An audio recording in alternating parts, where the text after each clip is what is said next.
Everyone, my name is आकृति। जैसा कि आप सबको पता होगा, हम इंश्योरेंस के 500 plus near about 500 questions practice करने वाले हैं एमसीक्यू बेसिस पे। ओके, सो जिनका तो पेपर एमसीक्यू बेसिस पे होगा उनके लिए तो ये थोड़ा बहुत हेल्पफुल हो जाएगा, बट जिनका डिस्क्रिप्टिव होगा उन्हें क्या करना है, उन मतलब लाइक क्या करना है एज अ मतलब लाइक कोई हार्ड एंड फास्ट रूल नहीं है, बट जस्ट एन एडवाइस। आप हमारे बैचेस बाय कर सकते हो जिसकी प्राइसिंग है 499। ओके, एंड उसमें आपको क्या क्या मिलेगा, पीडीएफ नोट्स मिलेंगे एंड साथ साथ आपको रिकॉर्डेड प्लस लाइव क्लासेस मिलेंगी and doubt session, previous year papers, सब कुछ मिलेगा। ठीक है, सो सेशन स्टार्ट करते हैं। Question number 1, nomination can be made only in the favour of. Nomination किसके फेवर में हो सकता है, मतलब nomination in the sense nominee हम किसे बना सकते हैं, किसी भी इंडिविजुअल को इंश्योरेंस के केस में। जरूरी नहीं मतलब लाइक जरूरी नहीं है कि तुम्हारा कोई इंश्योरेबल इंटरेस्ट हो या तुम्हारा कोई ब्लड रिलेशन हो तभी तुम उसे नॉमिनी बना सकते हो। सो कोई भी इंडिविजुअल क्या बन सकता है तुम्हारा nominee. Question number 2, select the expanded form of OR as commonly used in the life insurance. OR का फुल फॉर्म क्या है तुम्हारे इंश्योरेंस के केस में, ordinary renewal. Question number 3, select the expanded form of SV as commonly used in the life insurance। SV के SV जो है वो क्या डिनोट करता है, डिनोट करता है तुम्हारा सरेंडर वैल्यू। सरेंडर वैल्यू क्या होता है, जब भी कोई भी जो इंश्योरेंस मतलब लाइक इंश्योरेंस कंपनी होती है उससे हमने कोई भी लाइफ इंश्योरेंस या भी किसी भी तरह का लाइक टर्म या एंडोनमेंट या होल लाइफ इंश्योरेंस लिया हो और हम बीच में ही उसे क्या कर देते हैं, टर्मिनेट कर देते हैं, तो इंश्योरेंस कंपनी जो हमें सम प्रोवाइड करती है उस टाइम पे उसे हम बोलते हैं surrender value. Question number 4, which of the following term matches the closest with the automatic teller machine. Automatic teller machine से का जो मतलब लाइक तुम कह लो लाइक मोस्ट रिलेटेड वर्ड क्या है as per the options. First divisional office, second branch office, C agent और D information kiosk. Option number D. Question number 25, which of the following term matches the closest with the foreclosure। foreclosure से सबसे matching term कौन सी है, A the surrender value, B the nominee, C death claim और the D the maturity claim। A that is surrender value। Question number 6, find out the which of the following given statement is incorrect। इनमें से कौन सी statement गलत है। An organization must have the purpose, an organization is identified by its action, an organization is identified by its building it occupies, and D an organization can be sued and be sued। option number C। question number 7, find out which of the following given statement is incorrect। इनमें से कौन सी statement गलत है। Account department has to monitor the cash flow from subordinate office. Account department क्या manage कर रहा है तुम्हारा, cash flow from the subordinates office. B क्या option, marketing department has to monitor business inflow, ये भी ठीक है। Option number C, marketing department has to monitor the performance of an agent, ये भी ठीक है। The actual department is responsible for the setting the death claim. Option number D incorrect है, ठीक है। Question number 8, which of the following term is disclaimer to the fore in the context of the insurable interest in the insurance। पहला क्या दिया है option, employer, second क्या दिया है क्रेडिटर, सी क्या दिया है एम्प्लॉय एंड द डी क्या दिया है debtors. So option number D. Question number 9, which of the following term disclaimers to the next disclaimer to the other four in the context to the death claims in the insurance। death claims से nearest कौन सा इसमें से है, that is foreclosure। Question number 10, as per the Insurance Act, every insurer has to prepare at the end of the financial year। Her insurer को क्या prepare करना होता है at the end of the financial year, Balance sheet, profit and loss, and the revenue account for each class of insurance business. All of the above. Option number D. अच्छा, जो insurance लेता है वो कौन होता है? इंश्योर्ड. और जो इंश्योरेंस देता है वो insurer. Question number 11. A common reason for purchasing insurance is, most common reason क्या इंश्योरेंस पर परचेज करने का होता है कि जनरली अगर हमारा कोई मिस हैपनिंग हो तो उस सिचुएशन में हमें फाइनेंशियल एड मिल जाए. Option number A, to provide cash from estate at the time of the death. Second, to add to the wealth at the time of life.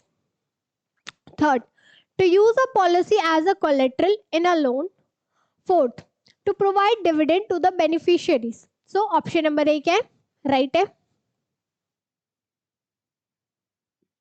Question number 12. The main purpose of the life insurance is to. Question number 12 में क्या पूछा है? Main purpose क्या होता है हमारे life insurance का? तो एज पर ऑप्शन नंबर क्या दिया है? Make up for the losses of earning if an insured person is unable to ever work again. Pay for the urgent medical expenses to save the life of an insured person if that is needed. C. Meet an insured person debts and other financial commitments in the event of the death. And D. Provide a lump sum if the insured person is diagnosed with a life-threatening illness. That is C. क्योंकि life insurance का amount हमें कब मिलता है? अगर तुमने term insurance लिया है तो उस केस में क्या होता है, एक पर्टिकुलर टर्म के बाद तुम्हें मिल जाएगा, ठीक है. और जितने भी लाइफ इंश्योरेंस रिगार्डिंग होते हैं तुम्हें या तो तुम्हारी डेथ हो गई है तो मिलेगा, या तो एक पर्टिकुलर जो तुम्हारी मेच्योरिटी पीरियड होगी उसके बाद मिलेगा. बट ये जो बाकी के ऑप्शंस थे तुम्हारे मेडिकल एक्सपेंसेस और ये सारी चीजों पे, तो मेडिकल इंश्योरेंस लेते हो. मेडिकल इंश्योरेंस और लाइफ इंश्योरेंस दोनों क्या होते हैं? डिफरेंट होते हैं. Question number 13. When was the life insurance sector nationalised? Life insurance sector हमारा नेशनलाइज कब हुआ था? 1956 में. Question number 14. Headquarter of LIC is situated at Mumbai.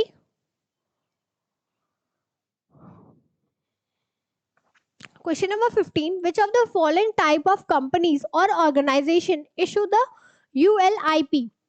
Insurance company issue करते हैं.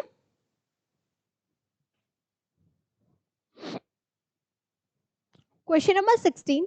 A contract that pledges the payment of an agreed upon the amount to the person or his or her nominee on the happening of an event covered against is technically known as. कौन से contract में तुम्हारा एक agreed सम पे किया जाता है, एक सर्टेन मतलब लाइक अगर लाइक दिया हो कि 10 इयर्स के बाद आपको पेमेंट कर दी जाएगी, या तो तुम्हें प्रोवाइड करेंगे या तो तुम्हारे नॉमिनी को. अगर तुम हो तो तुम्हें मिलेगा, तुम नहीं हो तो तुम्हारे नॉमिनी को देंगे. So that is life insurance. Question number 17. Which of the following does not belong to the main products of the life insurance? Life insurance के कौन से इसमें से प्रोडक्ट नहीं है? एंडोनमेंट है, पर्सनल एक्सीडेंट इंश्योरेंस नहीं है, सी टर्म है एंड होल लाइफ है, तो option number B. Question number 18. The term insurance provide the following benefit. जो तुम्हारा टर्म इंश्योरेंस है वो क्या अश्योरेंस है वो क्या बेनिफिट प्रोवाइड करता है? A, death benefit if the person dies within the term. B, death and survival benefits.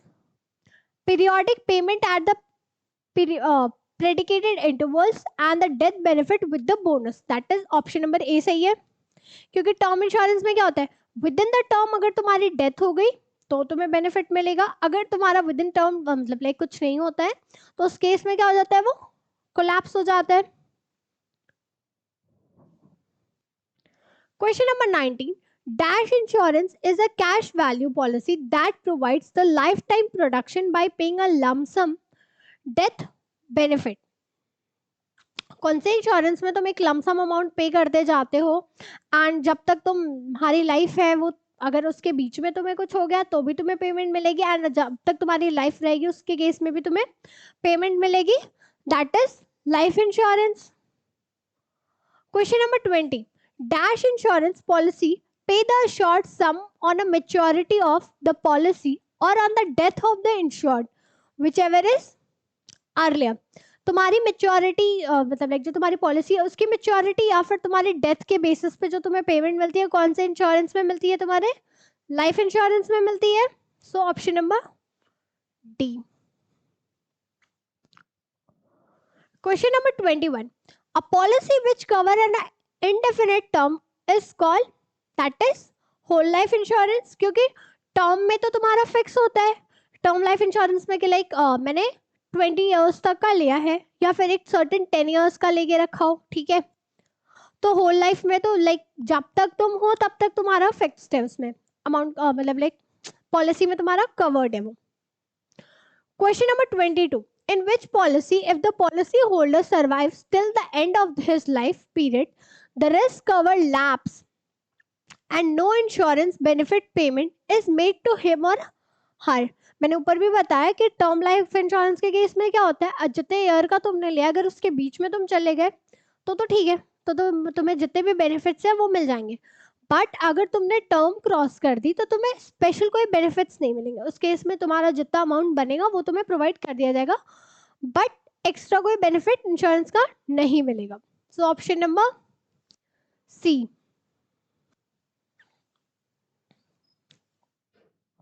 Question number 23. In which policy the insurance agree to pay the assured or his nominee a specified sum of money on his death or on the maturity of the policy, whichever is earlier. So that is endowment plan. Option number B. Question number 24. Which of the following statement is true in the case of policy surrender? पहला option क्या है, the surrender value is usually payable on the successful payment of the premium for 2 years. Option number B, any extra premium toward the rider is included for calculating the surrender value. Option number C, the surrender value to be paid in the preliminary stages of is 50% of the premium is paid. No. Option number D, the insured right to claim comes to an end. Option number D क्या है, right है. Okay, था. So thank you so much. Like करना, share करना and subscribe करना. Okay, bye bye.